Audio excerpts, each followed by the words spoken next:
Hey folks, this is Rainer here from tradingwithrainer.com. It's good to be back on a weekly basis to share with you guys my Forex weekly analysis.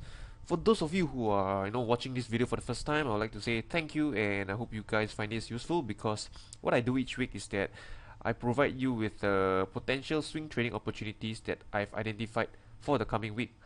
How I go about doing this is actually identifying my buyers from the weekly charts and then drilling down into the daily or the 4 hour time frame to get my entries and exits. So that's basically what I do each week. And for those of you who have been following me for quite some time, I'd like to say thank you, and I really do appreciate all the support that I've been given. Right, so nonetheless, let's look at some charts. Alright, this week I do not really have many setups, but I do have some precautionary on the Aussie pair. Right, nonetheless, the first pair we look at is the Aussie dollar.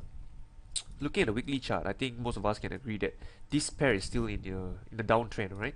So we have the huge impulse move that came down lower, finally tested this area here, which is the 97 and 96 level, which was actually previously the support, and right now tested as resistance.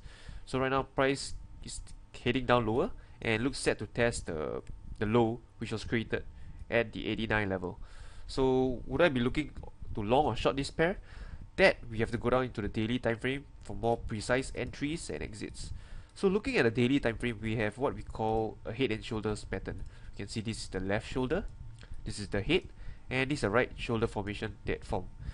And we can all know that this is actually the neckline of this head and shoulder pattern. So right now price actually broke the neckline, and seems that it wants to test the 89 level over here. So how would I actually look to trade this pair? There's actually two setups for this pair. One is that I'll be looking to long at this bottom here. Alright, and I know most of you will be thinking, hey Rainer, this is a downtrend, we are against the trend. Why are you looking to long? Okay, so listen to me, and here's why I'm actually looking to long. True, it is in a downtrend, and longing is actually, I would say, a counter trend setup. Thus, I will not be risking my full risk, which is usually about 1% a trade. Instead, I'll risk 0.5% because it's a counter trend setup. And how I'll look to long is that we do know that this is the head to the neckline, and usually for head and shoulder pattern, what happens is that the projection target for those head and shoulder pattern is from the head to the neckline, and you copy paste this entire move downwards, and that's where you expect the head and shoulder pattern to terminate, which coincides with our 89 level here.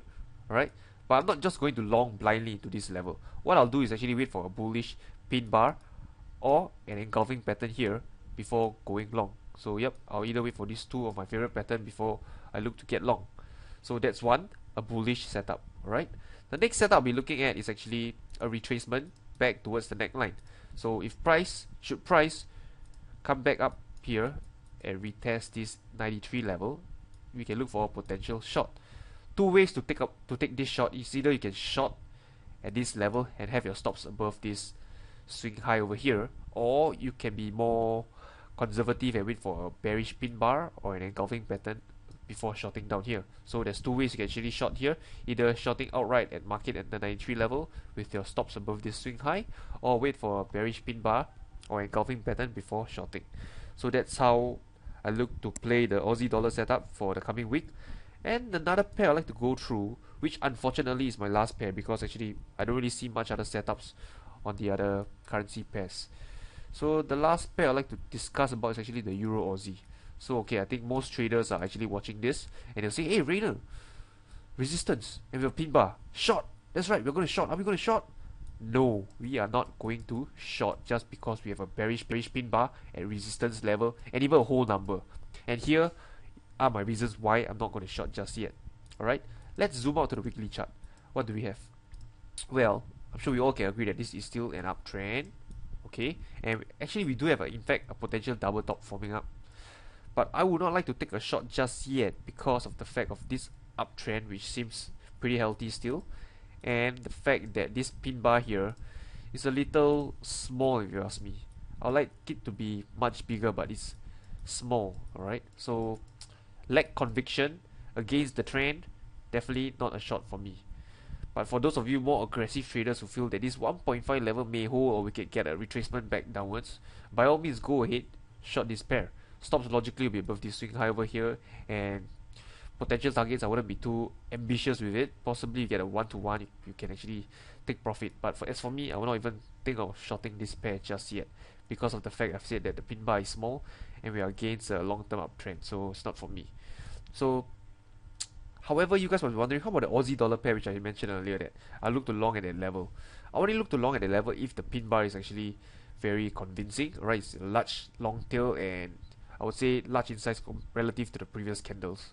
But for this pin bar, in terms of size relative to the previous candles, it's actually, I would say, average, or even much smaller compared to the previous last few candles we have over here. So thus the lack of conviction for this pin bar. So actually that's all I have for you guys this week. I do not have any other pairs that I would like to go through. Perhaps maybe I'll just talk about the dollar Canadian trade that I've took quite some time back. So this dollar Canadian trade, right? What happened was, some time back I went long. I think I drew a trend line somewhere around here. Okay, at that point of time this did not break first, so the trend line was something like this. So I had a confluence of the trend line support here with the support resistance here. So I had two factors coming up together. So what I did was I went long here, this green line here, and my stop loss was here. So this was actually a position trade, and it's actually still running. I'm about to close it because price actually reached this resistance level over here. So I would say this is almost a 1-to-5 risk reward setup for me. Okay, my reason for longing, as I've said, the trendline support with a confluence of this support resistance here. So this trade was actually a little hard to bear initially, as you looked at price rallied up higher. Alright, then I have to endure this much pain when it go against me. So my rule was that if price hit 1-to-1, I'll set it to break even and I'll not touch the trade anymore. So fortunately for me, this trade eventually rallied up higher. Alright, struggled a little here and finally broke higher towards this resistance down here. So I'll look to take profits at this resistance here when the market open next week, and yep, this is actually my trade that currently is still running. So with that, that's all I have to share with you guys. I hope you guys find it useful. If not, if you find it useful, you can actually go down to my website at tradingwithrainer.com. I have YouTube, you can subscribe to me, join me on my Facebook group, and yep, and actually find out some of the free materials that I have on my website. So with that, I hope you guys have an enjoyable weekend and good luck and good trading. Thank you.